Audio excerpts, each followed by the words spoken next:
दिल्ली के जहांगीरपुरी में आज जैसे ही अवैध कब्जे पर बुलडोजर चला, पूरे देश में हड़कंप मच गया। कुछ ही देर में वहां मजमा जमा हो गया। नेताओं के रिएक्शंस भी आने लगे, जिसका जैसा एजेंडा उसका वैसा रिएक्शन। लेकिन बुलडोजर वाले एक्शन को अभी 3 घंटे ही बीते थे कि अचानक सुप्रीम कोर्ट से फरमान आया और बुलडोजर पर ब्रेक लग गया। अब बारी थी क्रेडिट लेने की। जमीयत उलेमाए हिंद सामने आई और कहा कि उसने बुलडोजर वाली कार्रवाई पर स्टे लगवा दिया। सवाल ऐसे में यह है कि यह जमीयत कौन है और दंगाइयों के साथ क्यों खड़ी हो गई है।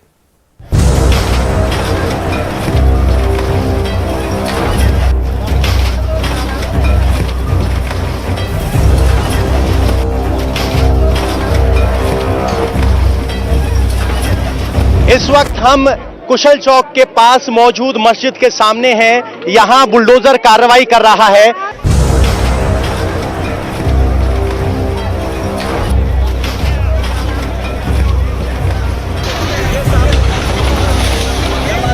ये जो पूरी कार्रवाई हो रही थी एनसीडी की तरफ से, उस पर सुप्रीम कोर्ट ने फिलहाल फुल स्टॉप लगा दिया है। जो सुप्रीम कोर्ट के आदेश जो आए हैं और जो सिविक एजेंसी का जो इंडिकेशन है, उसके हिसाब से एनफोर्समेंट ड्राइव को रोक दिया गया। कोई भी अभी बुलडोजर नहीं चलेगा सुप्रीम कोर्ट की ऑर्डर के मुताबिक। इनका केस कौन लड़ रहा है? इन बांग्लादेशी घुसपैठियों का जमीयत उलेमाए हिंद। जमीयत उलमा की वर्किंग कमेटी ने यह तय किया कि हम जहां तक जा सकते हैं अपने हक के मिल्कियत को हासिल करने के लिए हम वहां तक जाएं। अब समझ में आ रहा है कि वो पुलिस के द्वारा पकड़े जाने के बाद भी पुष्पा बनने का जो एटीट्यूड था, वो ताकत कहां से आ रही थी। दिल्ली में बुलडोजर चला तो आ गई जमीयत। जहांगीरपुरी के दंगाई का केस लड़ेगी जमीयत।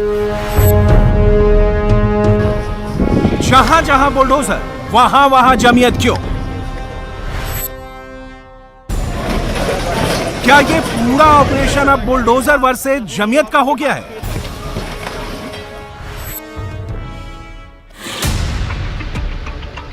हनुमान जयंती के दिन शोभा यात्रा पर पत्थर चलाने वाले, तलवार लहराने वाले और दिल्ली के जहांगीरपुरी में अवैध तरीके से रहने वालों पर जब बुलडोजर ने एक्शन शुरू किया, तो ये जमीयत कैसे आ गया? सुबह 10 बजे बुलडोजर एक्शन में आया और दोपहर 1 बजे तक बुलडोजर पर ब्रेक लग गया। बुलडोजर की कार्रवाई पर जमीयत क्यों बेचैन हो गई, पहले यह समझिए। सुप्रीम कोर्ट का ऑर्डर आया है जहांगीरपुरी में बुलडोजर पर स्टे का ऑर्डर, ये बहुत सारे सवाल खड़े करता है। पहला सवाल तो यह है कि ये जहांगीरपुरी में जो बांग्लादेशी घुसपैठिए हैं, कबाड़ी का काम करने वाले, ये अंसार जैसे लोग, ये इतने पावरफुल हैं। अब समझ में आ रहा है कि वो पुलिस के द्वारा पकड़े जाने के बाद भी पुष्पा बनने का जो एटीट्यूड था, वो ताकत कहां से आ रही थी। आप सोचिए, रात को जहांगीरपुरी में बुलडोजर चलने का ऑर्डर आया है और सुबह सुबह सुप्रीम कोर्ट में कौन खड़ा है?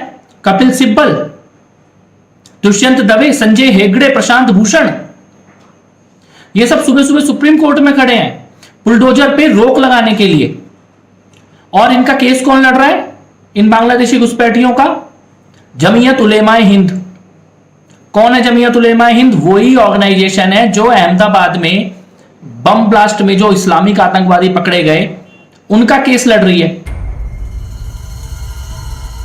उत्तर प्रदेश, मध्य प्रदेश, गुजरात और अब दिल्ली, अवैध तरीके से कब्जे वाली जगहों पर बुलडोजर जहां जहां चल रहा है, जमीयत उलमाए हिंद वहां विरोध कर रही है। आज जहांगीरपुरी में जैसे ही बुलडोजर की कार्रवाई पर स्टे लगा, जमीयत वाले मौलाना अरशद मदनी का ट्वीट आ गया। जो वाक़यात मज़लूमीन के मकानात के ऊपर बुलडोज़र चलाने के हुए थे, जमीयत उलमाए हिंद उस मसले को लेकर सुप्रीम कोर्ट गई थी। हमें इस बात की खुशी है कि कोर्ट ने उसको कबूल कर लिया और स्टे का हुक्म जारी कर दिया। तवक्को ये है कि कल को इस मौजू के ऊपर बहस होगी। जमीयत उलमा हिंद बेहतर से बेहतर सीनियर वकला की खिदमत लेकर के इसको कोर्ट के अंदर इस पर गुफ्तगू करेगी। आप ये जो पूरा इलाका देख रहे हैं, ये जहांगीरपुरी का सी ब्लॉक का इलाका है। यहाँ अवैध बांग्लादेशी घुसपैठियों की एक बहुत बड़ी आबादी रहती है जो यहाँ कबाड़ का काम करते हैं। हनुमान जयंती के दिन इस इलाके में जो कुछ हुआ, जिस तरह शोभा यात्रा पर पत्थर बरसाए गए, उसके बाद से पूरा इलाका सहमा हुआ है। दंगे के मास्टरमाइंड अंसार का आपराधिक संसार सामने आ चुका है, लेकिन कुछ लोग इसे सांप्रदायिक रंग देकर उन्हें बचाने में जुट गए हैं। जमीयत की एक बहुत बड़ी जमात इस वक्त एक्टिव है। जमीयत का एक डेलीगेशन पहले ही जहांगीरपुरी हो आया है, अंसार की फैमिली से मिल आया है, वहां के मुसलमानों से कहकर आया है कि चिंता मत करो, तुम्हारी लड़ाई हम लड़ेंगे। अब जमीयत बुलडोजर वाले एक्शन को अवैध बता रहा है। ये रमजान का महीना है, त्योहार का मौका है। ऐसे मौके पर जो है जब लोग रोजा रखे हुए हैं और ऐसे हालत में आप अचानक पहुंचे और उनके मकान को, और वो भी इस 2 दिन से वहां पे जो गुंडागर्दी चल रही है उस माहौल के अंदर, तो ये तो किसी तरीके से जस्टिफाई नहीं हो सकता। डिमोलिशन एक डिफरेंट इशू है, और अगर डिमोलिशन करना है तो उसके लिए एक पूरा प्रोसीजर है, उसके मुताबिक होना चाहिए। ये जब भी उनको करना था, लेकिन ये उस वक्त जबकि ये राइट की कंडीशन शुरू हुई है और उसमें आप इस तरह से करेंगे तो आप तो जो राइटर्स हैं उनका साथ दे रहे हैं और उनका हौसला बढ़ा रहे हैं, एक कम्युनिटी को टारगेट कर रहे हैं। ये बहुत ही गलत बात है। इसकी पूरी दुनिया में क्या मैसेज जाएगा, पूरे मुल्क के अंदर उसका क्या मैसेज जाएगा? ये इल्लीगल काम है। सरकार को कम से कम ऐसे काम नहीं करने चाहिए। सुप्रीम कोर्ट में जमीयत उलेमाए हिंद ने 2 अर्जियां लगाई हैं। यूपी, एमपी और गुजरात में बुलडोजर वाले एक्शन के खिलाफ है, और दूसरी याचिका जहांगीरपुरी में बुलडोजर के खिलाफ है। सुप्रीम कोर्ट जाने से पहले जमीयत ने गृह मंत्री अमित शाह को भी चिट्ठी लिखी थी। चिट्ठी में कहा गया कि खरगोन में मुस्लिमों के घरों को टारगेट किया जा रहा है, उनकी प्रॉपर्टी पर बुलडोजर चलाया जा रहा है, इस पर रोक लगनी चाहिए। मौलाना अरशद मदनी कह रहे हैं कि इसका विरोध करेंगे तो वहां तक करेंगे जहां तक मुमकिन होगा। जमीयत उलमा की वर्किंग कमेटी ने यह तय किया कि हम जहां तक जा सकते हैं अपने हक के मिल्कियत को हासिल करने के लिए हम वहां तक जाएं। यह हमारा इंसानी और शरई हक है और फरीज़ा है और कानूनी हक है, इसलिए कि सुप्रीम कोर्ट ने फैसले के अंदर इस दरवाजे को खुला रखा है। जहांगीरपुरी दंगे के आरोपियों के साथ जमीयत क्यों खड़ी है, यह समझने के लिए पहले यह जान लीजिए कि जमीयत उलेमाए हिंद आखिर है क्या। जमीयत शब्द का इस्लाम में मतलब होता है सभा, लीग या संगठन। यह अरबी का शब्द है। उलेमा या उलमा का मतलब होता है स्कॉलर। जमीयत उलेमाए हिंद की नींव देवबंदी शाखा के इस्लामी विचारकों ने रखी थी। इसकी स्थापना 1919 में हुई थी। मकसद था इस्लामी विचारधारा, पहचान और धार्मिक जगहों की रक्षा। मुफ्ती किफायतुल्लाह को जमीयत उलेमाए हिंद का पहला अध्यक्ष चुना गया। मौलाना असद मदनी इसके 7वें अध्यक्ष चुने गए, लेकिन उनके मौत के बाद जमीयत उलेमाए हिंद 2 गुटों में बंट गया। पहला गुट जमीयत उलेमाए हिंद अरशद है, जिसका नाम अरशद मदनी के नाम पर रखा गया, जो इसके अध्यक्ष हैं, और दूसरा गुट जमीयत उलेमाए हिंद महमूद है, जिसका नाम महमूद मदनी के नाम पर रखा गया, वही इसके अध्यक्ष है।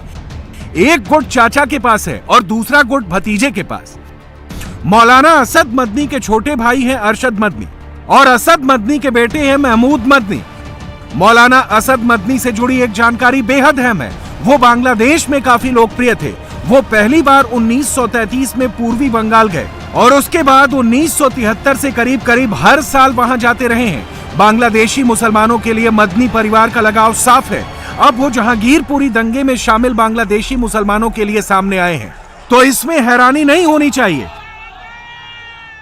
हमें हमेशा ये रहता है कि अभी भी जहांगीरपुरी में हिंदू और मुसलमानों के दिल में वो नफरत नहीं है जिस नफरत को पैदा करने की कोशिश की जा रही।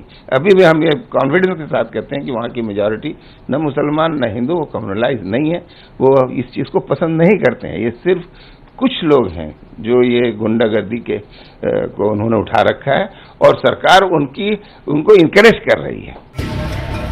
जमीयत को दिक्कत सिर्फ इस बात से नहीं है कि जहांगीरपुरी दंगे के आरोपियों के खिलाफ एक्शन क्यों हो रहा है, उसकी हिस्ट्री पढ़िए तो ऐसे कई चैप्टर मिलेंगे। 2020 के दिल्ली दंगों का केस जमीयत उलेमाए हिंद पहले से ही लड़ रहा है। अहमदाबाद के सीरियल बम ब्लास्ट केस में भी वो कोर्ट के फैसले को चैलेंज कर चुकी है। लखनऊ के कमलेश तिवारी की हत्या के आरोपियों को भी उसने कानूनी मदद की और अयोध्या में राम मंदिर में भी कोर्ट के फैसले के खिलाफ उसने आवाज उठाई थी। क्राइम और टेरर का साथ देने वाले लोगों को सपोर्ट करना जमीयत उलेमाए हिंद का पूरा इतिहास रहा है, लेकिन दिक्कत यह है कि जमीयत जैसे संगठनों के इस एजेंडे में कई और लोग मददगार साबित हो रहे हैं। डेमोलिशन मेरी समझ में ये गैर कानूनी, संविधान विरोधी, कानूनी विरोधी था। हमारे सीनियर लॉयर्स सुप्रीम कोर्ट में उन्होंने स्पेशल मेंशन किया आज सुबह। सुप्रीम कोर्ट ने एक स्टेटस क्वो का ऑर्डर दिया। सुबह बृंदा करात जहांगीरपुरी पहुंची थी, बुलडोजर के सामने जाकर खड़ी हो गई थी। शाम होते होते ओवैसी पहुंच गए।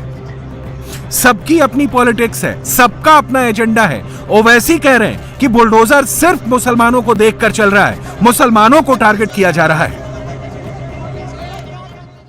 बुलडोजर भारत में सिर्फ अंसार और अहमद पर चलता है। बुलडोजर अजय और अर्जुन पर नहीं चलेगा। मजहब के नाम पर बीजेपी ने एक नया जूरिस्प्रूडेंस बना दिया है, बुलडोजर जूरिस्प्रूडेंस, और उसके तहत आप एक समुदाय को टारगेट कर रहे हैं। आप इलीगल काम कर रहे हैं, आपको इख्तियार ही नहीं है तोड़ने का। आप नोटिस देते, आप पूछते उनसे, और 7 साल से आप सो रहे थे वहां पर, और अगर वहां पर इलीगल है तो फिर आप ही ने तो इजाजत दी ना उसकी। एक तरफ मदनी हैं, ओवैसी हैं और बुलडोजर एक्शन के दूसरे विरोधी हैं, तो दूसरे तरफ जहांगीरपुरी के लोग हैं जो इन अवैध बांग्लादेशियों से परेशान हैं। ये बांग्लादेशी हैं जितने भी, इन्होंने बहुत बुरा माहौल कर रखा है। एक कदम हुआ था सही गवर्नमेंट का कि भाई ये अतिक्रमण हटना चाहिए, और ये फिर इस पे स्टे लग गया। ये बहुत गलत है, स्टे नहीं लगना चाहिए क्योंकि ये कार्रवाई पूरी होनी चाहिए। रीजन ये है कि इन्होंने बहुत पूरा ब्लॉक घेर रखा है, पूरा सी ब्लॉक घेर रखा है, पूरा जी ब्लॉक घेर रखा है। अभी जो रोड थोड़े साफ दिख रहे हैं, अभी हटा है, उन्होंने पार्क में डाल लिया। कूड़े के डब्बे, वो जो कूड़ा है, कट्टा है, जो उन्होंने पूरा पार्क में डाल लिया है। ये तो अतिक्रमण हटा रहे थे ना सरकार, तो किसी का घर थोड़ा तोड़ रहे थे। और ये तो बहुत सफाई होनी चाहिए कि हम तो पीड़ित हैं, हम तो 30-40 साल से यहीं पे रह रहे हैं। कोई बाहर नहीं निकल सकता। रात को 8 बजे जाते हैं तो मोबाइल छीन के भाग लेते हैं, या चैन स्नैचिंग कर लेते हैं, चाकू मार देते हैं, पैसे छीन लेते हैं। तो आप जहांगीरपुरी के नाम से कहीं भी आप आओगे ऑटो में या आपको कैब करोगे तो कैंसिल कर देंगे जहांगीरपुरी के नाम से, क्योंकि यहाँ पे बांग्लादेशी लोग रहते हैं। जो अवैध चीज है, देखो अवैध तो अवैध ही है, चाहे वो उसमें मैं भी आ सकता हूँ। अगर मैं भी अवैध कब्जा अगर किसी चीज पर करता हूँ तो सरकार उसको तोड़ने का पूरा अधिकार रखती है। मैं तो ये भी कहता हूँ, मुझे उससे कोई मतलब नहीं। मुझे तो इस चीज़ से मतलब है कि अगर मैं भी अगर रोड के ऊपर कब्जा करता हूँ अवैध जमीन के ऊपर, नाली से उधर मेरा हक है, नाली से बाहर मेरा अधिकार नहीं है। अगर गवर्नमेंट चाहे तो इसे भी तोड़ सकती है। सवाल यह है कि एक खास वर्ग के अपीजमेंट के लिए, एक खास वोट बैंक को अपना बनाए रखने के लिए दंगाई किस्म के लोगों की पैरवी और उनका प्रोटेक्शन कितना सही है। इंडिया टीवी हर वक्त हर जगह डाउनलोड करने के लिए सर्च करें India TV news Google play store या ऐप स्टोर पर।